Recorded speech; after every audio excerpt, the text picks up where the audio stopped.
Good morning, everyone. Today, I'll be sharing about the story of Job and a few things we can learn from it, which I hope will encourage and motivate you in your Christian journey, or motivate you to seek God if you are not already a Christian.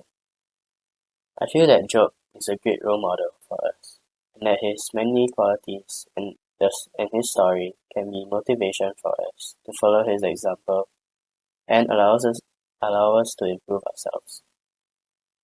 If you're not already familiar with the story of Job, Job was a man who was blameless and upright, one who feared God and shunned evil, and was blessed with many earthly possessions by God.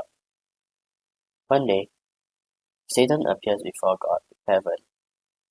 After God tells Satan about his servant Job, Satan challenges God that Job only serves him due to his blessings, and that if Satan were allowed to take away Job's possessions, Job would curse God.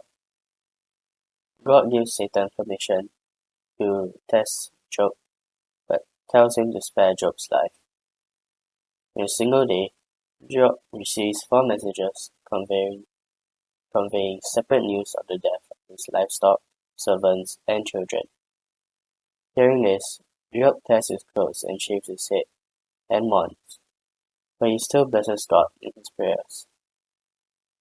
Satan reappears in heaven, and God grants him another opportunity to test Job. This time, Satan attacks Job's health, and he is inflicted with severe skin sores, causing him immense suffering. Although his wife urges him to curse God and give up, Job refuses and still does not sin. Job's 3 friends, Eliphaz, Bildad, and Zophar, pay him a visit and silently sit with him for 7 days as a sign of respect for his mourning. On the 7th day, Job begins to speak, initiating a conversation where each of them will express their thoughts on Job's afflictions. In the end, God interrupts, calling from a whirlwind and demanding Job to be brave and respond to his questions. God questions Job, daring to show how little Job knows about creation and how much power God alone has. Job acknowledges God's omnipotence and admits the limitations of his human knowledge. His response pleases God, and Job prays for his friend's foolishness, and God returns Job's health, providing him with twice as much livestock as before, children, and living for 140 years. So, a few things you can take away from this story is that bad things can happen to you even if you did not do anything wrong.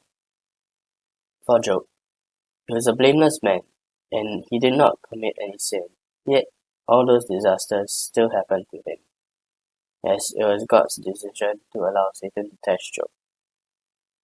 If small misfortunes were to happen to us in our lives, or big disasters, we should still not blame God for it, and trust in Him and pray.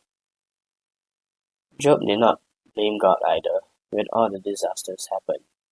He was grieving, but in all that, he did not sin nor charge God with wrong. And that is certainly something we can learn from.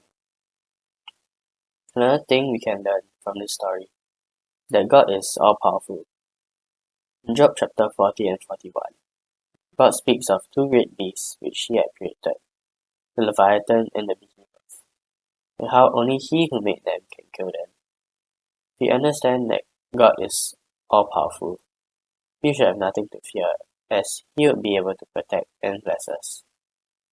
Although at the end of the story, Job challenges God's justice of bringing those disasters when he was innocent, God tells Job that Job does not have sufficient knowledge to make that claim, leading Job to repent, and God then restoring Job's losses twice as much.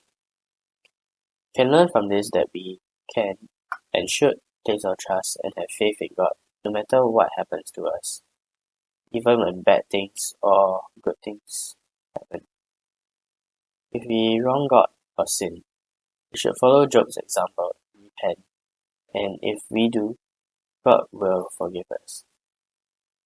We should know that we do not have enough knowledge of this world and the universe, Thus we should not blame God if we think He has done something just, as that is not possible.